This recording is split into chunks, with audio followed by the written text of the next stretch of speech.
hors série, la grosse maladresse. Puis l'autre, là, spécial Halloween.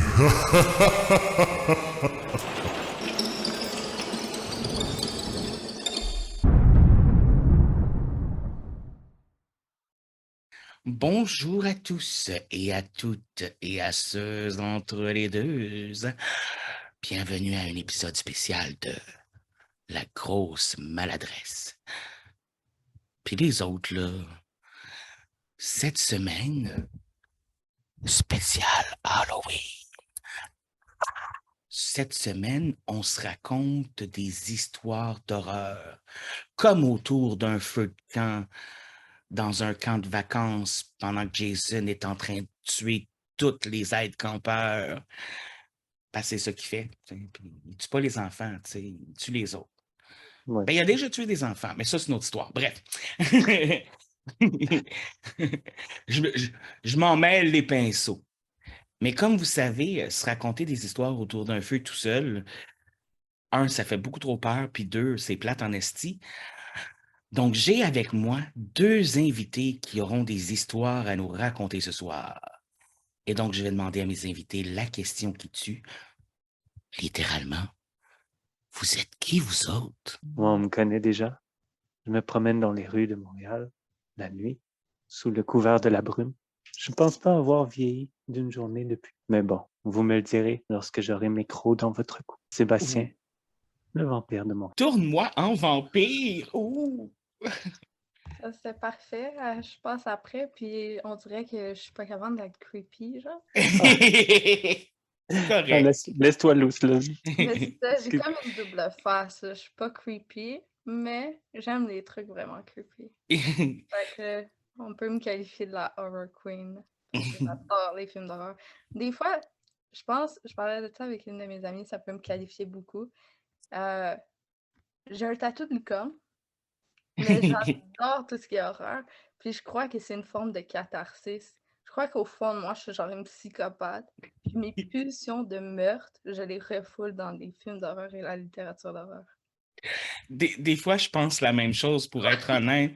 Parce que j'ai la même chose que toi, genre, j'ai mon côté un peu givré qui aime les licornes, les calinours, les Power Rangers.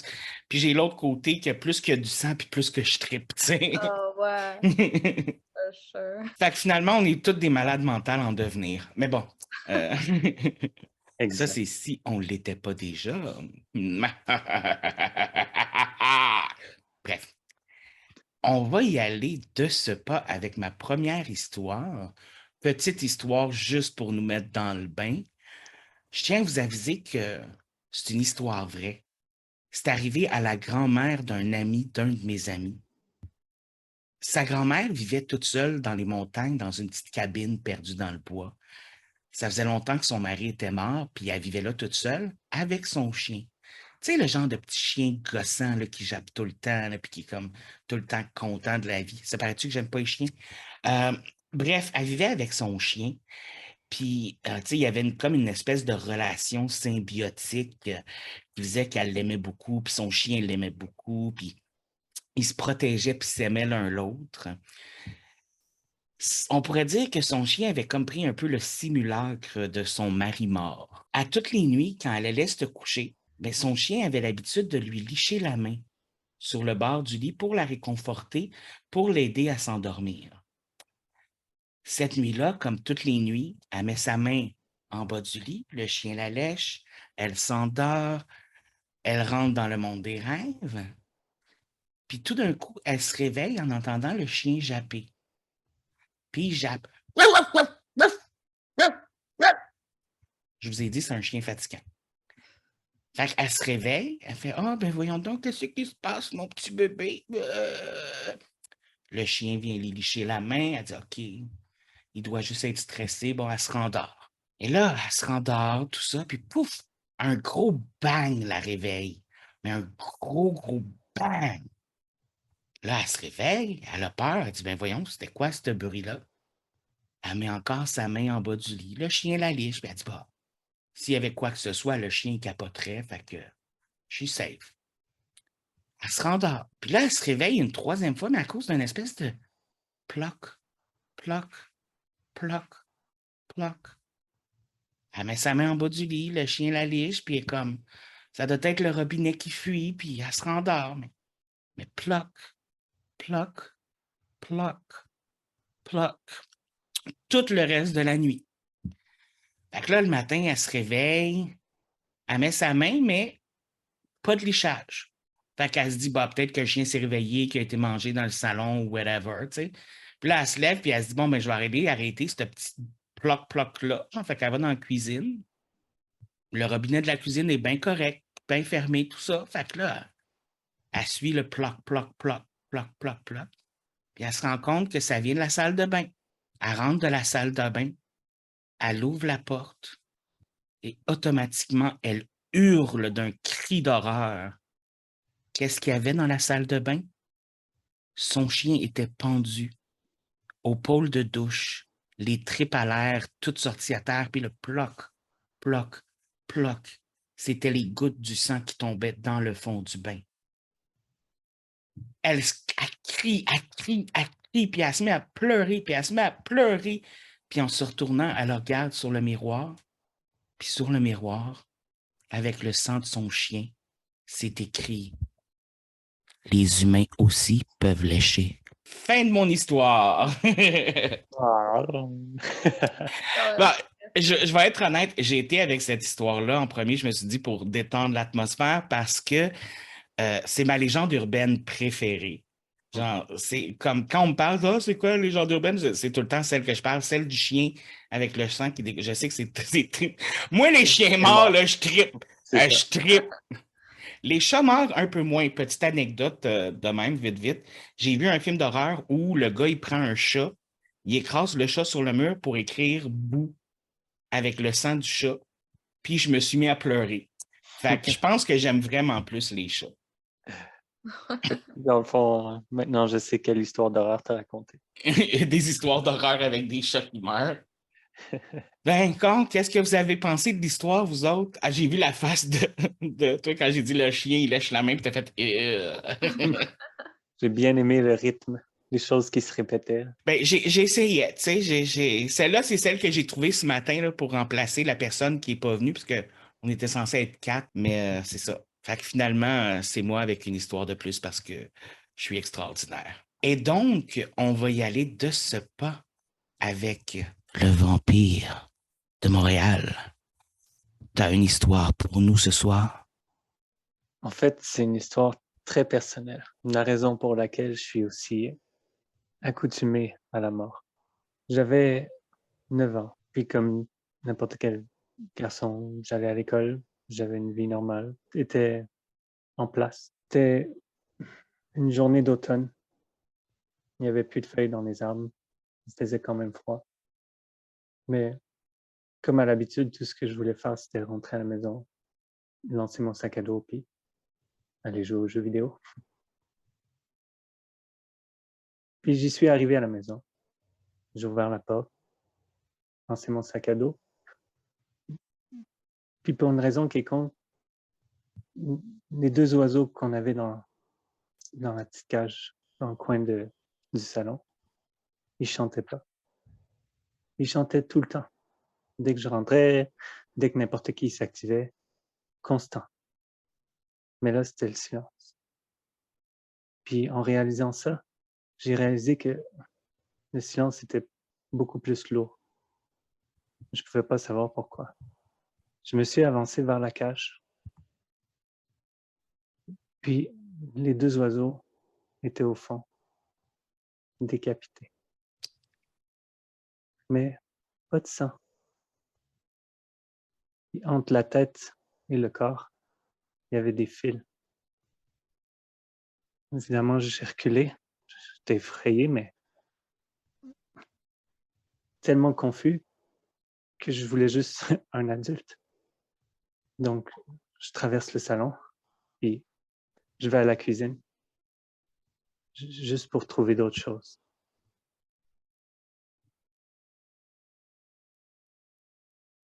Ma mère était étendue sur la chaise, comme si elle n'avait plus de vie. Puis sa tête non plus n'était pas là. Fait que je m'approche, puis je réalise que sa tête pend derrière elle, tenue par des fils. Puis dans sa main, une espèce de manette avec un bouton rouge. Plus rien faisait du sens. J'étais dans un monde. J'étais plus dans mon monde. Puis j'avais une impulsion plus forte que moi de savoir à quoi il servait ce bouton rouge. Même s'il était dans les mains de ma mère, je m'y suis approché. Je l'ai pris. Et quand je l'ai pesé, la tête s'est redressée d'un coup. Et celle des oiseaux aussi. Tout d'un coup, ils chantaient. Et ma mère, toute désarticulée, s'est levée debout. Puis, immédiatement, j'ai repesé le bouton. Et le tout est retombé en silence mort. Je l'ai repaisé. Je l'ai repaisé. Puis à chaque fois que je le repaisais, mais la même chose se passait. Elle se levait. Elle retombait morte. Elle se levait. Pris de panique, j'ai juste couru. J'ai abandonné. J'ai pitché la manette au bout de mes bras. Mais ce que je savais pas, c'est que la manette était tombée sur le bouton encore. Puis elle se levait. Puis les oiseaux chantaient autour de moi pendant que je courais au travers du salon. J'ai été vers la porte, j'ai ouvert et je me suis mis à courir parce que il fallait que je m'en aille n'importe où. Mais plus que j'avançais, plus que je voyais des gens marcher tout autour de moi, désarticulés, décousus. Puis comme sorti de nulle part, quelqu'un avait une porte de sortie pour moi. Une auto, il me faisait signe de venir, me faisait signe que on pouvait s'échapper. Je ne connaissais pas cette personne, excepté qu'elle était en vie et c'est tout ce que j'avais besoin de savoir. Je courus vers l'auto, je suis rentré dedans, mais instantanément, des dizaines et des dizaines d'entre eux, les décousus, étaient sur l'auto. Donc, il a fait ce qu'il pensait être la meilleure chose et il a reculé. Reculé pour essayer d'éviter d'en rouler le plus que possible. Et on a frappé un mur. Et du mur sont sortis des dizaines de bras, ont défoncé la fenêtre et m'ont pris. Et je me suis réveillé.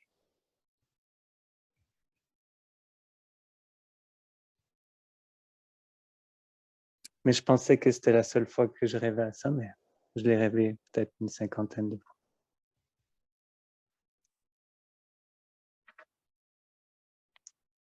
C'est un vrai cauchemar que tu faisais? Mm-hmm. Wow! Un de mes spéciales. C'était-tu genre comme des robots ou c'était comme, c'est quoi qui sortait? C'était des... Comme des zombies, mais cousus. Fait que les morceaux étaient décousus. Puis... Ça fait comme Scarecrow, genre, ouais. Voyons, épouvantail. Épouvantail, ouais. Pas de sang, pas rien. Je vais être honnête, là, j'aime pas ça. Puis en plus, genre, j'ai comme le chat qui est parti à courir en arrière après. Puis, tu sais, j'ai juste vu une tache blanche en bas. Puis je vais ah, ok, c'est vrai, j'ai un chat. Bref, oui, merci pour cette. Oh. Ça, c'est le genre de rêve que j'aimerais pas faire en plus. Là. Tu sais, quand tu te rends compte que tu es une des seules personnes qui est encore vivante dans la vie, vraiment vivante, là. Je vais juste faire un détail. C'était pas le visage de ma mère que je voyais dans le rêve. C'était juste quelqu'un qui aurait pu être ma mère, mais... OK, ça représentait ta mère, mais c'était pas vraiment ta mère, genre. Ouais, c'est ça. C'est juste la femme de la maison, genre la chef de la maison. C'est juste représentatif de ça. T'imagines-tu, toi aussi, t'en étais un, mais t'étais juste comme pas décousu, genre? Ah, ouais, je serais tombé si j'aurais pesé la manette. Ah, il y a ça. Oui, j'avais pas pensé. OK. Je vais y aller avec ma deuxième histoire. Vraiment pas long, comme je vous ai dit, pour remplacer le jeune homme, j'ai juste pris 2 mini-histoires. Là. Julie se réveille. À la seconde où elle se réveille, elle se rend compte qu'il y a quelque chose qui ne fonctionne pas. Elle est comme pognée sur une table vraiment pas confortable, puis elle ne peut pas bouger. Elle ouvre les yeux, puis elle se rend compte qu'elle est attachée avec des grosses attaches mains, dans le fond. Je ne sais pas comment on appelle ça, là, pas des menottes, mais tu sais, les trucs comme pour asile psychiatrique, là. Ouais, c'est ça. Ça a-tu un nom, ça? Oui. On va appeler ça des straps. C'est ça que j'allais dire. Il y avait une grosse lumière directement dans son visage.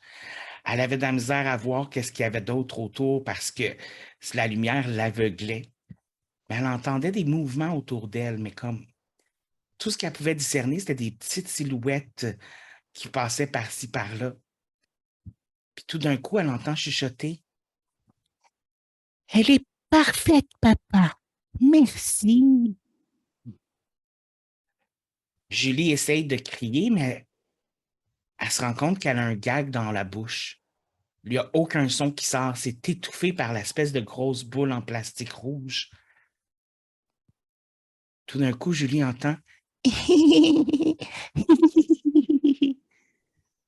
alors que quelque chose commence à brosser ses cheveux.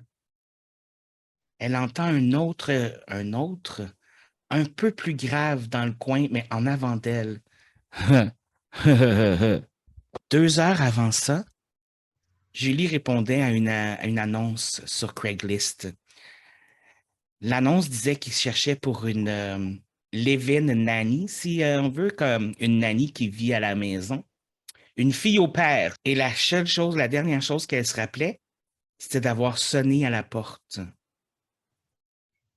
Alors que les chuchotements continuaient, la lumière s'éteint.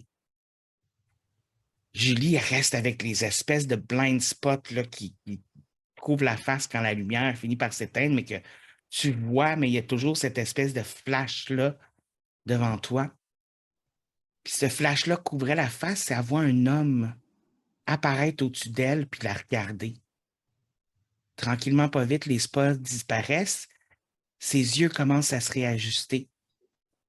Puis elle se rend compte que l'homme en face d'elle, c'est un homme avec un sourire sans dents. Un homme sans dentier. Puis derrière lui, 2 petites poupées. Des poupées de la grandeur de petites filles, bien habillées, avec des belles petites robes, des beaux cheveux, un ruban dans les cheveux. Je veux t'introduire à mes 2 petites filles. À la droite, c'est Masha. À la gauche, c'est Dasha. Dites allô à votre nouvelle maman, les filles. Hi, Julie. Allô, Julie. Le son provenait des 2 petites poupées. Julie pensait qu'elle devait être dans une espèce de fog, que peut-être qu'elle se remettait de la drogue que le monsieur lui avait donnée pour l'endormir, pour la réveiller, pour la kidnapper. Puis même si le son provenait des poupées, les bouches bougeaient pas, la poupée bougeait pas. C'était comme, il y a quelque chose qui fonctionnait pas dans tout ça. Mes petites filles ont besoin d'une maman, dit le vieux monsieur alors qu'il se déplace derrière les petites poupées. Il se mit à caresser doucement les cheveux de des petites poupées en arrière de lui, comme le ferait un père à ses petites filles dont il est fier. Le vieux monsieur se déplaça tranquillement encore une fois vers la table de Julie, puis il lui enleva le gag de la bouche. Crie pas, sinon tu vas faire peur aux petites. Julie savait que c'était sa seule chance que quelqu'un puisse l'entendre. Elle avait besoin de le prendre, malgré les informations que lui donnait le vieux monsieur. Elle ouvre sa bouche et lâche le cri le plus meurtrier du monde de tout le pouvoir de ses poumons. Je ferai pas le cri parce que c'est ça. J'ai des voisins. Make her stop, Daddy! Fais la terre, papa! La voix venait des 2 petites poupées. Encore une fois, Julie comprend pas ce qui se passe, mais elle continue de crier, elle continue de crier. Le vieux monsieur ramasse un bâton. Boum! lui frappe le genou. Julie continue de crier, mais de douleur cette fois-ci. Elle se dit dans sa tête, « Ah, pour un vieux monsieur, il est vraiment fort. » Puis le monsieur continuait de frapper parce qu'il voulait que Julie se taise. L'homme arrêta seulement quand Julie perdit conscience. À partir de ce moment-là, elle s'est mise à venir puis revenir, perdre conscience, revenir, un peu comme si son corps savait pas quoi faire pour la défendre. L'homme l'avait laissée tout seul avec les deux poupées assis en face d'elle. Et tout d'un coup, elle se réveille. Elle regarde autour d'elle, toujours tout seul avec les poupées. Le vieux monsieur n'est plus là nulle part. Elle essaye de se détacher, elle essaye de se sortir des trappes, puis elle entend un bruit derrière elle. Elle regarde vers les chaises vers où les poupées étaient, elles sont plus là. Puis elle entend des petits tap, tap, tap, tap, tap, juste derrière elle. You're a bad mommy. T'es pas une bonne maman.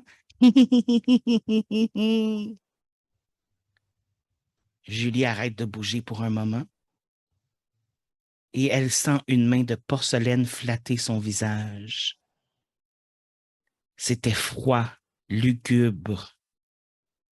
Et tout d'un coup, la sensation changea pour celui d'une lame en métal qui se descendit tranquillement vers son cou. Et tout d'un coup, slash.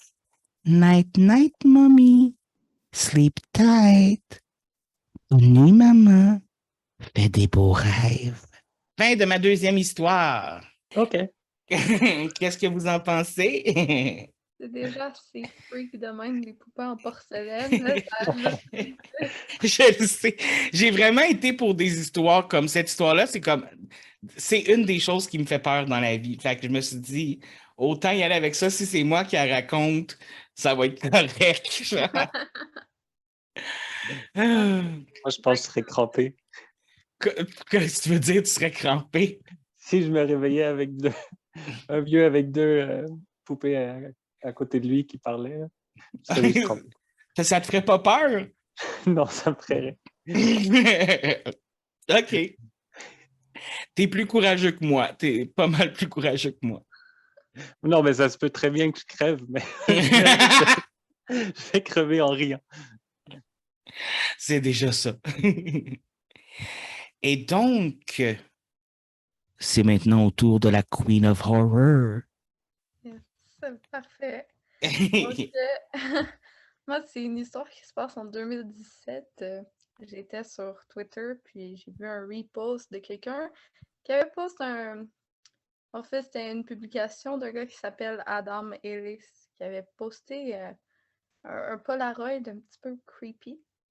Donc, je me suis un peu informée, j'ai comme été voir toutes les posts qu'il avait fait parce que c'est un internaute américain qui a décidé de documenter son histoire un petit peu paranormale, puis vraiment freak. Donc, Adam, il a commencé à raconter une présence un peu sur ses réseaux, une présence paranormale sur ses réseaux. Il a commencé à montrer mettons, sur les vidéos de des trucs un peu suspects qui se passaient dans son appartement, ses chats qui commençaient à agir différemment. Puis tout ça a commencé après qu'il ait fait une paralysie du sommeil ou ce qui aurait rêvé à Dear David. Il y a un beau nom. Donc, en fait, Dear David, c'était un petit enfant auquel Adam rêvait. L'enfant, quand, quand l'enfant se manifestait, il se berçait sur une chaise berçante, genre un rocking chair, qui était placé en avant du lit de Adam. Puis l'enfant était comme déformé et il y avait un trou sur le côté de la tête. Quelques jours plus tard, Adam a fait un autre rêve où il était dans une bibliothèque et une petite fille l'approche et lui dit « Tu as vu Dear David, c'est ça? » Qu'Adam lui dit « Quoi? De quoi qu'elle parle? » La fille lui répond « Dear David, tu l'as vu, mais il est mort. Il apparaît qu'à minuit. tu peux lui poser 2 questions. Tu dois les commencer par « Dear David ». Puis, tu peux pas lui poser une 3e question. Genre, pose-lui pas une 3e question. C'est hyper important, sinon you are dead. Donc c'est ça, le rêve, je crois qu'il se termine là. Puis Adam rêve encore à Dear David, qui était à nouveau dans la chaise berçante. Puis il regardait en fait Adam. Puis Adam lui demande, cher David, es-tu mort? David lui dit, oui, un accident dans un magasin. Fait que Adam lui dit, qu'est-ce qui s'est passé dans le magasin? Et David lui dit, une étagère m'a été renversée sur la tête. Et Adam lui demande, qui a fait ça? David, bien évidemment, il n'a pas répondu. Puis Adam, il a réalisé que, oups, j'ai comme posé une 3e question. Donc, le 3e jour, Adam documente, en fait, sur les réseaux qu'il a fait plusieurs recherches sur l'enfant qui serait décédé dans un magasin à cause d'un accident, mais il trouve absolument rien. Il a beau aller sur Google, whatever, dans les archives par rapport à sa ville, il trouve rien. Donc, il demande aux internautes un peu de l'aider par rapport à ça. Il est un petit peu paniqué. Donc, c'est ça. Donc, il y a plus tard, dans les événements, l'appartement qui est au-dessus de Adam, il se libère. Donc, Adam, il décide d'y emménager parce qu'il trouve que celui-là est plus grand. Donc, il déménage dans celui-ci. Puis, il se dit que peut-être que le fait de déménager, ben, ça va faire en sorte que David le trouvera. Peut-être pas. Peut-être. Puis, finalement, c'est ça. Dans cet appartement-là, l'attitude de ces chats, il continue d'augmenter. C'est encore plus étrange. Ces chats se mettent à voir quelque chose sous la porte qui bouge sans arrêt. Adam, il est certain d'avoir vu un mouvement par l'œil de la porte. Je pense que ça s'appelle un judas. Le judas de la porte. Ces chats, ils s'arrêtent devant la porte, ils miaulent, ils agissent vraiment différemment. C'est comme s'ils avaient très peur. Donc, le 13 août 2017, Adam achète un Polaroid. Il décide de prendre quelques photos de son appartement pour vérifier si le Polaroid fonctionne. Au début, tout est normal. Le salon, la chaîne, tout sur les clichés a l'air en apparence normale. Mais il y a une des Polaroids qui ressort noire. Il n'y a rien dessus. Elle ressort noire, elle ne développe pas. Donc, c'est ça. Donc, il commence à... Donc, c'est ça. Il commence à documenter de plus en plus le fait que, bon, le Polaroid est noir. Il montre, en fait, ça, là, genre, que le Polaroid est développé complètement, mais c'est noir. Fait qu'il voulait juste voir s'il n'avait pas fait une mauvaise manipulation. Il décide de mettre son doigt devant l'objectif afin de voir le résultat. Non, c'est comme différemment, c'est pas un noir pareil, comme la technique de la photo est vraiment différente. Donc, il poste I also thought maybe I accidentally covered the lens with my finger, so I took a photo while intentionally covering it. Puis il montre les deux, en fait. Celle qui a pris sans cacher l'objectif et l'autre qui cache l'objectif. On voit vraiment que c'est un noir vraiment plus, tu sais, noir-gris, là, quand tu mets ta main dessus comme ça, là. C'est comme noir, mais avec encore un peu de lumière. L'autre est noir, mais un noir genre néant. Il n'y a rien, tu vois absolument rien. Donc, Adam décide, c'est ça, de poster de plus en plus de vidéos pour prouver en fait sa bonne foi, comme quoi c'est pas une histoire qui invente, qui est vraiment comme freak out par rapport à ça. Fait que c'est ça. Dans la première, on le voit prendre une photo dans le salon. La seconde, il se rend dans l'entrée. Tente alors à nouveau de prendre un cliché, mais avec son téléphone. Puis, c'est ça. Il montre vraiment en fait que d'un côté, quand il prend une photo avec son téléphone, à la porte où ce que les chats se manifestent vraiment bizarrement, il y a de la lumière. Il montre qu'il y a une lumière. Dans l'autre, il n'y a aucune lumière. C'est un noir néant total. Donc, c'est ça. Puis après, les gens lui disent genre, prouve-moi que c'est vraiment vrai, puis que t'as pas été fermé de la lumière. Donc, c'est ça. Donc, il montre vraiment, il documente tout ça. Puis, il précise que c'est ça. Il précise qu'à chaque fois, les lumières est allumées. Puis, c'est pourquoi que c'est seulement sur le Polaroid. Pourquoi qu'à chaque fois, c'est seulement sur le Polaroid. Donc, suivant les conseils des autres internautes, des gens qui commentent ces publications, Adam décide de faire brûler de la sauge dans l'appartement. Il fait un gros clean-up. Ça ne marche pas vraiment. Il rêve de nouveau à David, l'enfant. Rien de particulier se passe, mais il a peur. Il a fait un vœu de trop. La petite, elle dit fais pas d'autres vœux. Puis, c'est à ce moment que des internautes disent qu'ils voient une silhouette d'enfant sur le Polaroid de l'entrée. Fait que le 28 août, Adam raconte avoir acheté la semaine précédente une petite caméra pour surveiller ses chats, une caméra que tu mets, une petite caméra de surveillance. Lorsqu'il n'était pas dans l'appartement, elle est connectée au Wi-Fi. Elle lui envoie des notifications quand il y a des mouvements comme inhabituels. Fait qu'il a essayé une soirée pour voir si ça fonctionne correctement. Il a essayé ça, puis régulièrement, il reçoit des notifications parce que, bon, je veux dire, c'est des chats, ça court partout, ça joue. Jusqu'à temps qu'il reçoive cette alerte à 23h. Il décide de regarder en direct, puis il voit la chaise de son salon se bascule toute seule. Selon lui, ça ne peut pas vraiment être le vent, sa fenêtre est fermée. Il n'y a pas vraiment d'explication par rapport à ça. Une demi-heure plus tard, Adam reçoit une autre alerte. Plusieurs objets bougent. À partir de là, Adam, il se dit « OK, stop », il ne peut carrément plus ouvrir la caméra de sécurité, il est freaked out par rapport à ça. Il dit « Stop à tout ça », il dit absolument plus rien. Tu sais, c'est ça, là, genre, il veut juste tout nier. Fait que c'est ça. Fait qu'au final, cette histoire-là a vraiment freak out les internautes parce que il a juste tout arrêté. On ne sait pas trop si Dear David est revenu, on ne sait pas s'il est mort, on ne sait rien d'autre.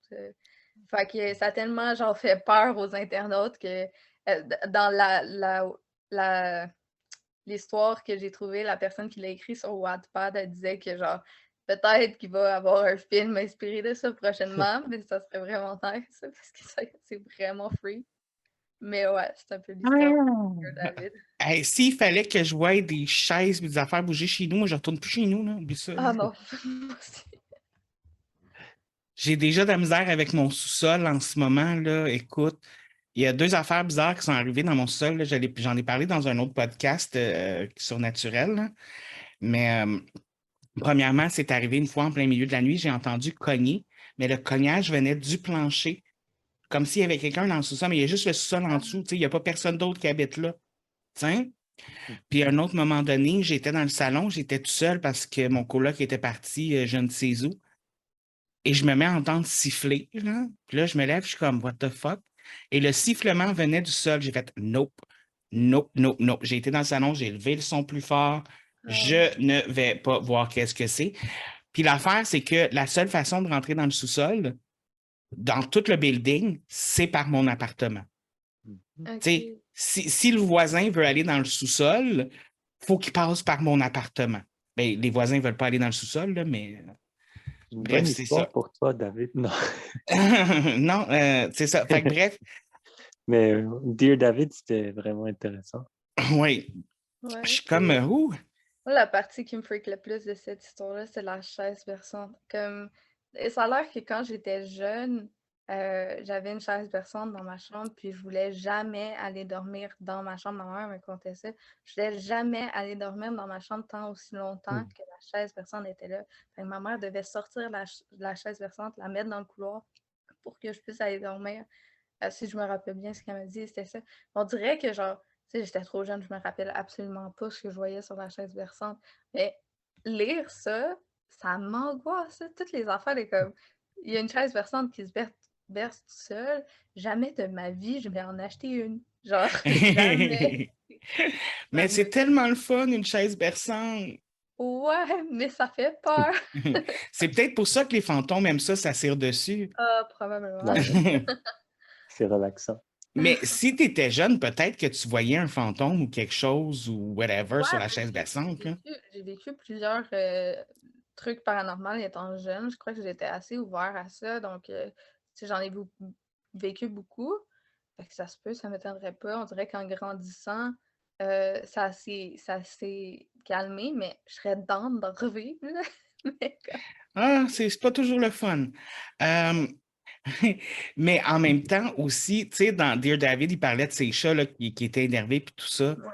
S'il y a un conseil que je peux donner aux gens, faites confiance à vos animaux. Si vos animaux ne veulent pas rentrer dans une pièce ou ne veulent pas faire quelque chose, il y a une raison. Ouais, mais même à moi-même, genre, quand j'habitais dans une maison à un moment donné, puis il y avait une pièce, moi, ma soeur, tout le monde, à toutes les fois qu'on passait à côté de cette place-là, on avait une angoisse, là. Genre, ma mère nous disait, il y avait comme le congélateur où on mettait comme les viandes, puis les petits trucs de jus. Quand ma mère nous disait d'aller chercher un jus là, on se battait pour qui allait y aller. Puis quand on courait, on prenait ça, puis on montait jusqu'en haut parce que on était angoissés. On avait l'impression qu'il y avait quelqu'un. Après, j'ai sorti genre une histoire à mes frères et sœurs comme quoi c'était genre l'esprit d'un enfant qui s'était fait battre. Genre, ça a juste empiré cette angoisse-là. Est-ce que ça a aussi empiré la tienne? Ah ben oui, clairement. Même si tu as inventé l'histoire. Clairement. Et C'est je vais clair. je vais y aller de ce pas avec ma dernière histoire. Mais en fait, je dis histoire. C'est pas vraiment une histoire, Aujourd'hui, je veux vous partager la chose. Je veux vous parler de mon histoire à moi. Il faut que ça se fasse. Ça fait tellement longtemps que c'est arrivé, puis j'en ai jamais parlé à personne. J'ai pas le choix. Là. Il faut que je le dise à quelqu'un, puis je me suis dit que ce soir, c'était le meilleur moment pour le faire. Oui, excusez, là, je suis un peu stressé. Là, juste en parler comme ça me stresse un petit peu. Euh, à l'époque, j'habitais tout seul. Je venais de commencer à être en appartement. J'avais dans les 21 ans. Puis j'étais tout seul parce que malheureusement, j'étais dans un petit 2,5 cheap de Montréal. Puis j'allais à l'école, je travaillais, j'avais 2 jobs parce qu'il faut payer le loyer, il faut payer l'école. Puis j'étais stressé pas mal, tu sais. Puis c'était comme ma première journée sans rien. Puis je voulais passer la journée relax à rien faire, puis à faire mes affaires, puis à respirer, puis à faire mes trucs, tu sais. Puis je pensais que ça allait être une bonne soirée, mais finalement, c'est pas ça qui est arrivé. Déjà, à la base, c'était une soirée qui était venteuse, c'est-à-dire avec l'espèce de petit bruit sifflement que tu entends par les fenêtres, là, qui est comme un espèce tu sais, comme un Sifflement. sifflement qui fait peur, tu sais. Puis le ciel était noir, le ciel était gris, comme si c'était plus noir que d'habitude, tu sais. J'étais étendu sur mon divan en train d'écouter, je sais pas, ça devait être soit Buffy contre les vampires ou Supernatural, là, un de mes shows de l'époque, là. Probablement Supernatural parce que j'étais un gros fan. Puis là, tout d'un coup, genre, j'ai vu quelque chose passer devant ma fenêtre, mais ça faisait aucun sens. Parce que j'habitais au 4e étage, puis j'avais un balcon sans escalier. C'est comme impossible qu'il y ait quelque chose qui passe devant ma fenêtre. Fait que là, au début, j'étais comme un peu what the fuck, qu'est-ce qui se passe, tu sais? Puis là, je me retourne, mais il n'y a rien. Fait que je me dis, OK, c'est juste dehors, c'est peut-être un oiseau qui a volé ou whatever, tu sais. Puis je me suis dit, OK, je suis peut-être juste trop fatigué, le stress de l'école, tout ça, genre comme. Je finis mon show, puis je décide d'aller me coucher dans ma chambre, qui est pas mal, à l'époque aussi, le salon, si j'avais juste un 2,5, je vous le répète.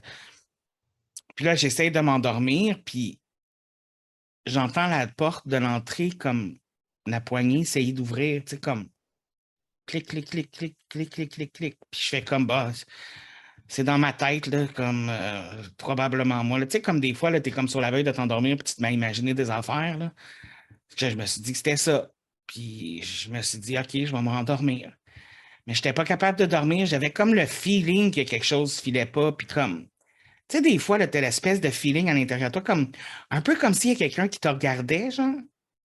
Tu sais, puis tu peux pas, c'est comme une espèce de picotement dans la nuque que ça me fait. Moi, c'est comme si quelqu'un me fixait quelqu'un, puis puis j'essayais de comme faire, OK, David, tout va bien, la vie est belle, les oiseaux chantent, tu sais, je veux dormir, je travaille demain, comme j'ai besoin de relaxer, là. Puis tout d'un coup, je me suis mis à entendre une espèce de respire, genre comme.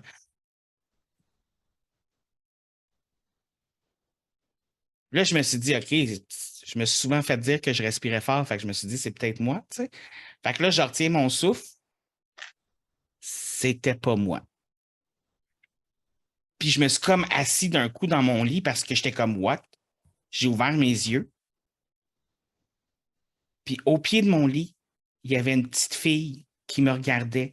Elle avait des longs cheveux noirs. Elle devait avoir environ, je dirais, 6 ans. Elle portait une jaquette, tu sais, une jaquette bleuâtre, mais il faisait tellement noir que c'était quand même dur à voir. Mais c'était comme bleuâtre, une espèce de jaquette de. En tout cas. Puis elle me regardait sans cligner des yeux, puis avec le sourire dans le face.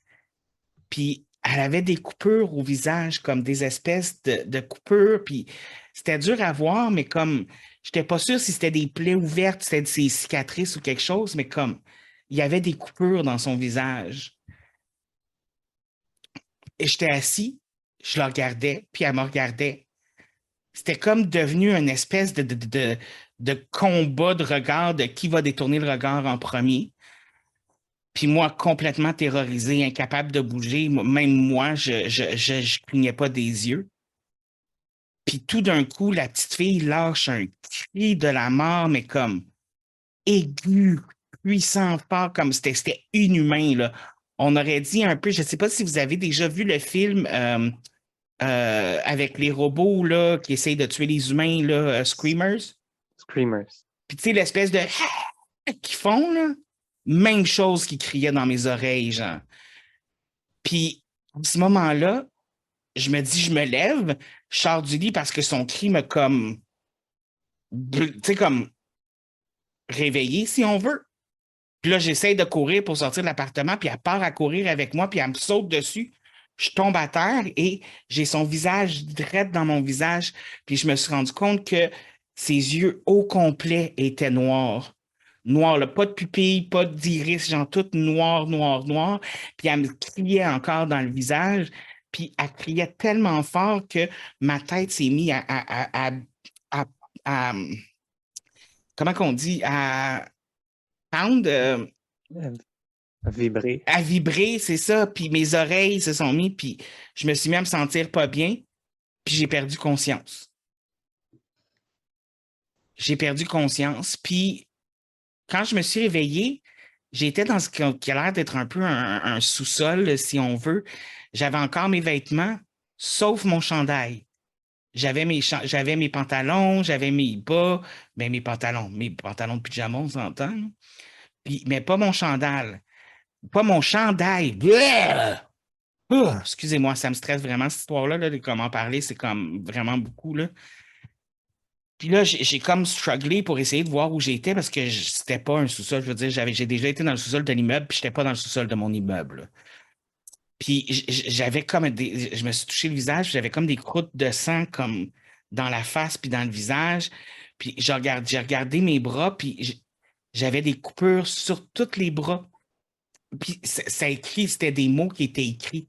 Puis les mots qui étaient écrits, c'était veux-tu jouer avec moi? Sur les 2 bras, la même phrase, veux-tu jouer avec moi? Je me suis tourné dans la chambre pour voir qu'est-ce qui passait. Puis la seule chose qu'il y avait, c'était une porte en métal au fond de la chambre. Fait que je me suis levé pour essayer d'aller l'ouvrir. La porte était même pas barrée. Je comprends pas pourquoi la porte était ouverte. Fait que je l'ai ouvert lentement pour voir qu'est-ce qui se passait. Troussement. Puis il n'y avait pas de signe de personne où que ce soit. J'avais peur que la petite fille soit là ou encore pire, quelqu'un d'autre ou whatever. Je comprenais juste pas parce que dans ma tête, une petite fille ne peut pas m'avoir transporté dans un sous-sol out of nowhere sans que personne s'en rende compte. On s'entend? Mais peu importe ce qui s'est passé, j'y étais. Je suis rentré. J'avais pas le choix de passer par la porte. Puis ce que j'ai vu m'a foutu la chienne de ma vie partout dans la chambre autour de moi. Tout ce qu'il y avait, c'était des corps. Des corps morts dans la chambre, toute la même chose. Il y avait des escaliers qui montaient au fond de la chambre, mais il y avait des hommes, des femmes, des enfants, puis tout était là, à terre, puis il y avait toutes des coupures partout sur le corps, puis comme, pareil, un peu comme les miennes, là, veux-tu jouer avec moi, veux-tu jouer avec moi? La seule chose, c'est que ces victimes-là avaient quelque chose que moi, j'avais pas, ils étaient toutes morts. Il y avait une femme qui avait l'estomac ouvert. Quand je me suis venu plus tard, je me suis rendu compte qu'il y avait un camion de pompiers enfoncé dans son estomac, puis qui laissait couler ses intestins, puis tout ça. J'ai choqué, je me suis mis à vomir, j'ai reculé. Juste à côté, il y avait un homme qui était à côté sur le mur, puis il y avait une espèce de, tu sais, les espèces de petits Jack in a Box, mais juste la poupée avec les springs qui lui sortaient des yeux. Puis c'était tellement intense que son crâne, il y avait une espèce de trou comme si quelqu'un avait frappé fort. Puis c'est juste après que j'ai remarqué l'espèce de batte de baseball à côté qui baignait dans un pool de sang, genre. Puis il y avait un enfant, l'enfant c'était encore pire, sa bouche était grande ouverte. Puis dans la bouche, il y avait tu sais, pas les autos, mais les Hot Wheels, là, les espèces de tracks de Hot Wheels, ouais. C'était rentré dans le fond de sa gorge, puis ça ressortait par son estomac. Je capotais, je ne comprenais pas ce qui se passait. Encore une fois, j'ai vomi, je me suis mis à pleurer, à crier. J'avais plus de force, je me suis juste mis à genoux à terre, comme plus capable de réfléchir, rien. Jusqu'à ce qu'il y ait une pensée qui me vienne en tête, une pensée parasite, genre comme, est où la petite fille? Parce que dans ma tête, OK, c'est elle qui a fait ça, et où, qu'est-ce qui se passe? Tout ça. Puis là, je me suis rappelé qu'il y avait des escaliers au fond. Fait que je me suis dit, peut-être que je peux me sauver, peut-être que. Fait que je me suis levé, puis j'ai commencé à marcher vers les escaliers. Puis au moment où je me suis levé, j'ai entendu quelque chose respirer en arrière de moi. Je me suis tourné, puis la petite fille était là. Elle était là, puis elle baignait dans une pile de sang au milieu des corps morts. Puis elle les regardait comme si elle regardait des trophées de je ne sais pas quoi. Là, c'était vraiment n'importe quoi. Puis elle a lancé d'une voix genre comme veux-tu jouer avec moi? Puis elle s'est remise à crier de la même façon qu'elle criait quand j'étais dans mon appartement. Et puis encore une fois, elle me saute dessus. Mais elle me rentrait ses ongles dans le corps, elle me rentrait, puis j'essayais de me défaire d'elle. J'essayais de me déprendre, mais comme j'avais rien à faire, j'ai foncé dans le mur pour essayer de la blesser. Il n'y a rien qui faisait. J'ai couru les escaliers pour les monter. J'ai cogné sur la porte en haut. Je criais tout ça. Puis finalement, avec sa force, elle me fait débouler les escaliers. Puis je la regardais encore. Elle avait les yeux drettes dans mes yeux, ses yeux noirs, ses yeux dégueulasses, plongés dans mes yeux. Puis elle s'est juste mise à rire. Puis tout est devenu noir. Je me suis réveillé à l'hôpital. Je ne savais pas qu'est-ce qui se passait. Je ne sais pas trop j'étais où. J'avais ma mère assise à côté de moi qui pleurait comme une madeleine. J'avais l'esprit tout embrouillé. Je ne sais pas qu'est-ce qui se passait. Puis tout ce que j'étais capable de dire, c'était comme est où la petite fille? Est où la petite fille? Puis il n'y a personne qui comprenait ce que je disais. On m'a appris que ça faisait 2 jours que j'étais dans le coma parce que j'étais glissé dans mon bain. Je m'étais fracassé la tête sur le bord du bain. J'avais fait une fracture du crâne et une fracture du crâne puis une commotion cérébrale. Puis moi, tout ce que j'étais capable de dire, c'était qu'OK, ben de base, c'était pas vrai. Il n'y avait pas de petite fille, je me suis pas fait attaquer, puis tu sais, j'avais rien sur les bras, tout était beau, la vie était belle. Puis tout le monde me disait non, ça doit être une hallucination que tu as eue pendant le coma, ça doit être un rêve ou whatever, tu sais, repose-toi, tout ça. Je suis resté à l'hôpital encore 2-3 jours de plus, le temps que le médecin me clear pour que je puisse m'en aller. Puis tout allait bien, je me sentais bien. Ma mère m'attendait dehors dans l'auto pour me ramener chez moi. Puis je descendais, puis je suis passé par l'Institut. Puis tout d'un coup, genre, comme en marchant, je suis tombé, je regarde par terre, puis je vois un Jack in a Box à côté d'une petite poupée, puis d'un fire truck, d'un camion de pompier. Puis assis juste à côté des jouets, une petite fille qui jouait avec des longs cheveux noirs. Elle portait une blouse d'hôpital bleue. Elle m'a regardé dans les yeux, puis elle s'est mise à rire. Puis elle m'a regardé, puis avec la même petite voix que dans mon rêve, « Tu veux-tu jouer avec moi? » Voilà. Une autre affaire qui me fait creep out, les petites filles aux cheveux noirs. Oh, wow. Fait que j'y ai été vraiment, moi, pour des histoires qui me donnent froid dans le dos. Je ne sais pas si j'ai réussi à vous faire un peu froid dans le dos. Avec la dernière, ouais. Ah ouais, là. Bon plot twist. Écoutez, ben voilà, J'ai bien aimé c'était... ça. Hein? J'ai bien aimé ça. Est-ce que c'est quelque chose que tu as vécu? Non. OK. C'est juste que je trouvais ça plus le fun d'essayer Ah oui. de faire croire que ça m'était arrivé, genre. Mais bref, écoutez, ouh. Are you afraid of the dark? Tu sais que ça rejoue encore, by the way, Out of Nowhere. Il y a 3 saisons de sortie, sauf que c'est différent. Là, au lieu d'être des petits jeunes qui se racontent des histoires d'horreur à chaque épisode, c'est... chaque saison, c'est une histoire... Chaque saison a genre comme 4-5 épisodes. Puis c'est une histoire d'horreur qui arrive aux jeunes qui sont dans la communauté de minuit, genre. C'est vraiment bon. J'ai écouté les 2 premières, jusqu'à maintenant, c'était bon. Mais sur ce, écoutez, c'est ce qui termine le premier spécial Halloween de la grosse maladresse, spécial feu de camp. Et avant de vous quitter, auriez-vous des conseils / recommandations à donner à nos auditeurs en cette journée d'horreur? Oui. C'est important d'avoir une vieille faux lorsque vous coupez vos citrouilles. Juste les citrouilles? Ou la chose qui tient la citrouille. Ouh. Et toi, Samia, reine de l'horreur? Moi,